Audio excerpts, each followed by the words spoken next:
दोस्तों, काफ़ी समय पहले की बात है। एक राजा था। वो काफ़ी वृद्ध हो चुका था। तो एक बार उसने सोचा क्यों ना अपनी राज्यसभा में एक आयोजन किया जाए। और उसने आसपास के अपने जो राजा मित्र थे उन सबको निमंत्रण दिया, अपने गुरु को भी बुलाया और एक वेश्यालय से वेश्या को नाचने के लिए बुलाया। और पूरी रात अच्छी तरीके से रंग जमने लगा। गुरुजी भी बैठे डांस देख रहे थे। जो ढोलक बजा रहा था वेश्या के साथ में जो आया था, सुबह का टाइम था, उसकी आंखों में थोड़ी थोड़ी नींद आने लगी। इस बात को देखकर जो नर्तकी थी उसने एक दोहा मारा। उसने एक दोहा बोला। दोहे को हिंदी में बताता हूँ। उसने बोला, पूरी रात तूने मेहनत की है, अंतिम क्षणों में तू थोड़ी सी नींद के चक्कर में क्यों कलंकित हो रहा है। अपनी नींद से जाग जा और अपने काम पे लग जा, यही तेरे लिए अच्छा होगा।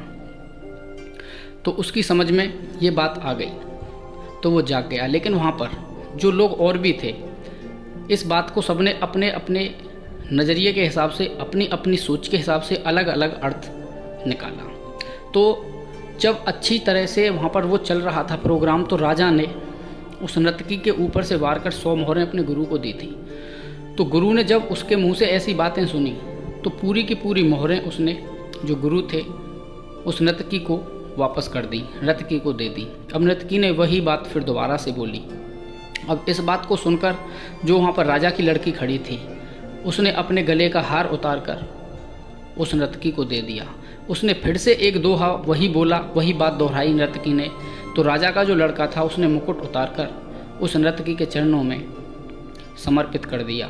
दोस्तों, जैसे ही उसने एक बार फिर से वही दोहा, वही बात दोहराने की कोशिश की, तभी राजा क्रोधित होकर बोला कि अब चुप हो जा। तूने एक बात बोलकर सारे लोगों को अपने बस में कर लिया। तू तो एक वेश्या है, तेरी समझ में कुछ नहीं आता। तो इस बात को सुनकर गुरुजी खड़े हो जाते हैं और राजा से बोलते हैं कि राजा, तू जिसको वेश्या बोल रहा है, तूने आज तक इसकी बात को समझने की कोशिश नहीं की। जो बात इसने बोली है उस बात को मैं समझ गया हूँ और आज मैं इसको अपना गुरु मानता हूँ। मैंने पूरे जीवन ईश्वर की भक्ति की और आज मैंने तुम्हारे दरबार में आकर इसका नाच देखा तो पूरी भक्ति को कलंकित कर लिया मैंने। जैसी बात इसने बोली है मेरी समझ में यह सब बात आ गई। अब मैं यहाँ से जा रहा हूँ और अपना कमंडल उठाया और चल दिया। अब लड़की जो राजा की थी, तो राजा ने उससे पूछा कि तुम्हारी समझ में कौन सी बात आई। तो वो बोली कि पिताजी, मैं अब इतनी बड़ी हो गई हूँ, आप मेरी शादी कर नहीं रहे थे, तो मैं आज की रात महावत के बेटे के साथ भागने वाली थी। जब नर्तकी ने दोहा बोला कि अंतिम समय में क्यों कलंकित कर रही है, तो मैंने इस बात को ऐसे समझा, तो मैंने आपकी बेइज्जती को बचा दिया, आपको कलंकित होने से बचा दिया, तो इसलिए मैंने अपना गले का हार इसको दे दिया। अब राजा के बेटा की बारी आई तो वो बोला कि पिताजी, अब आप बूढ़े हो चले थे, लेकिन पूरा राजपाट आप खुद ही संभाल रहे थे। आपको राजपाट मुझे दे देना चाहिए था, लेकिन आपने राजपाट अभी तक मुझे दिया नहीं। आज मैंने पूरे सैनिकों के साथ मिलकर आपकी हत्या का प्रपंच रच दिया था, लेकिन जैसे ही इस नर्तकी ने ये बात बोली, क्यों अंतिम समय में तू अपने आपे को कलंकित करना चाहता है, तो मेरी समझ में ऐसे आई कि राजपाट तो एक दिन मुझे मिल ही जाएगा, तो क्यों मैं अपने आप को कलंकित करूं। अब नर्तकी की ऐसी बात सुनकर राजा भी उसके पैर पकड़ लेता है।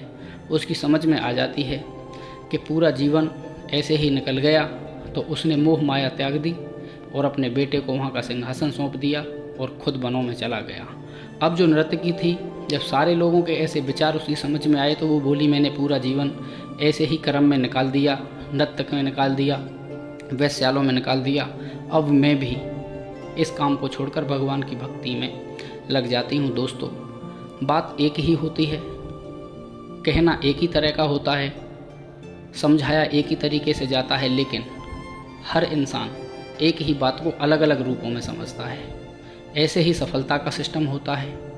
एक ही गुरु हमको क्लास में पढ़ाता है, उसी क्लास के पढ़े हुए 10 बच्चों में से एक मजदूर हो जाता है, एक चपरासी बन जाता है, एक वकील बन जाता है, एक जज बन जाता है। जिसका जैसा दिमाग बातों को कैच करता है उसको ऐसा ही फल मिलता हुआ चला जाता है। उम्मीद करता हूँ कि आज की वीडियो आपको बहुत अच्छी लगी होगी, तो वीडियो को लाइक कर देना। धन्यवाद। जय हिंद, जय भारत, वंदे मातरम।